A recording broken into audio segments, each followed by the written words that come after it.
Okay, so punta tayo dito sa verse. So, a weir is an obstruction structure placed in an open channel that causes the water to back up behind and flow over it. So, they are built across an open channel for the purpose of measuring yung discharge or controlling yung flow ng water. Okay? So, marami tayong types ng weir. So, una, isa-isahin ko na lang muna. Una is yung rectangular weir. So, ito yung mga formula niya, no?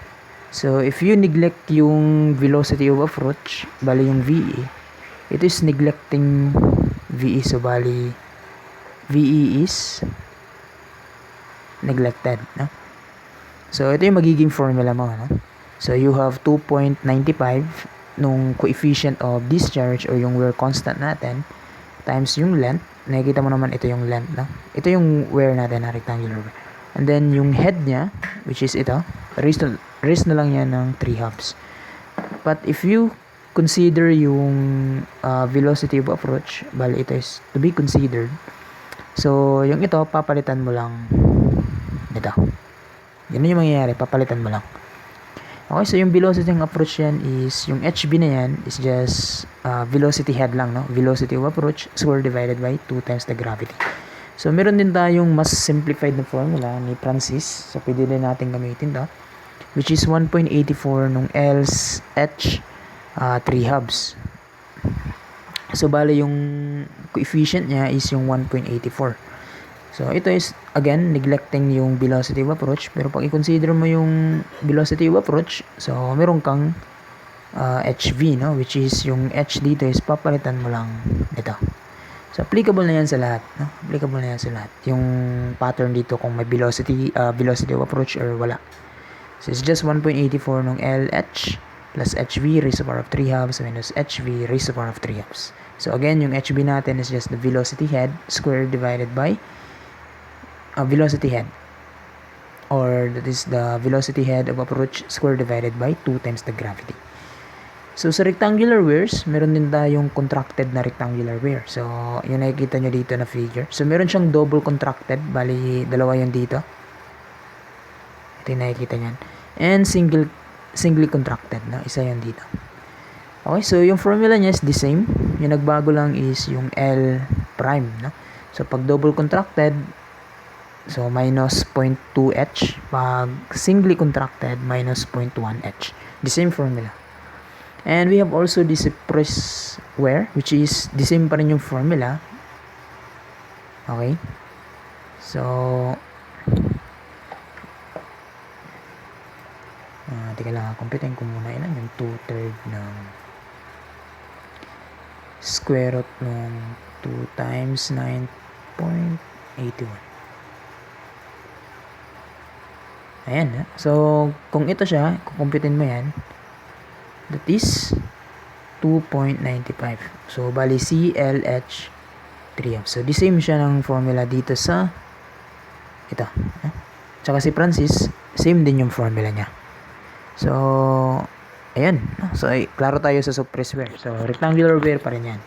Pero dito sa suppress wear, meron tayong dalawang types. We have the sharp crested wear and the broad crested wear. So, nagbabago lang sila dito sa value nung wear constant natin, no? Which is, makikita nyo dito sa figure, ito yung L, ito yung H, ito yung P, yung bali ko, i-project pa natin yan, diba? So, dito yung P na part. Okay. Ayan. So, yung C lang is just 0.611 plus 0.075 nung H divided by P. So, yung sharp crested wear, ito yung wear constructed from a sheet of metal or other material so that the jet or the nap springs free as it leaves the upstream phase. Okay? So, ganun. Yung broad crested wear naman is medyo mas maliit yung value ng P niya. So, yung C natin dito is 0.65 over 1 plus H over P raised to the power of 0.5. So, yan. Iba lang sila sa value ng C natin. Pero dito sa Francis formula is wala naman silang C. So, dito lang talaga sa 2.95C. Ayan, so yung broad-crested weir, these are the weirs having sufficient elevation above the channel bottom to choke the flow, and it is long enough so that the overflow na streamlines become parallel, resulting in a hydrostatic pressure distribution. Okay? So medyo pahaba naman siya, no?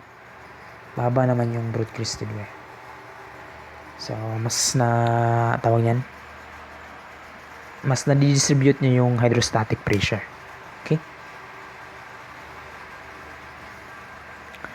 And then we have also the triangular weir. So yung formula niya is just 2.36 C tangent theta. Ito yung theta natin, no? So ibig sabihin kalahati nito, ito yung tangent theta divided by 2. So h raised to the power 5 halves. Ito yung sa yung general formula niya. Pero kung gagamitin natin sa Francis, pwede rin. Bali walang C na given. So it's just 1.4 ng h raised to the power of 5 halves. We have also the trapezoidal weir. So makikita mo naman yung trapezoidal. Pag i-connect mo yan, ito is theta divided by 2. Theta divided by 2 plus theta divided by 2 is theta, di ba? So yung natira is ito yan, no? So triangular weir plus yung rectangular weir. So nakikita mo na pinag-connect lang yung ito, which is ito yon, and then yung ito, which is yung sa rectangular weir, no? Which is ito yan. Okay, so I hope klaro tayo dyan sa sa trapezoidal weir, no? Pero may special na trapezoidal weir, yung tinatawag nating Cipolliti weir, where yung tangent theta divided by 2, yung ito, is just equivalent to 1/4.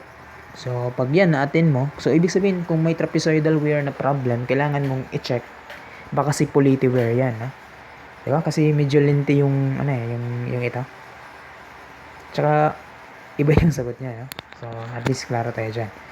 So kung may trapezoidal weir, i-check mo muna baka Cipolliti weir yung trapezoid na yan, no?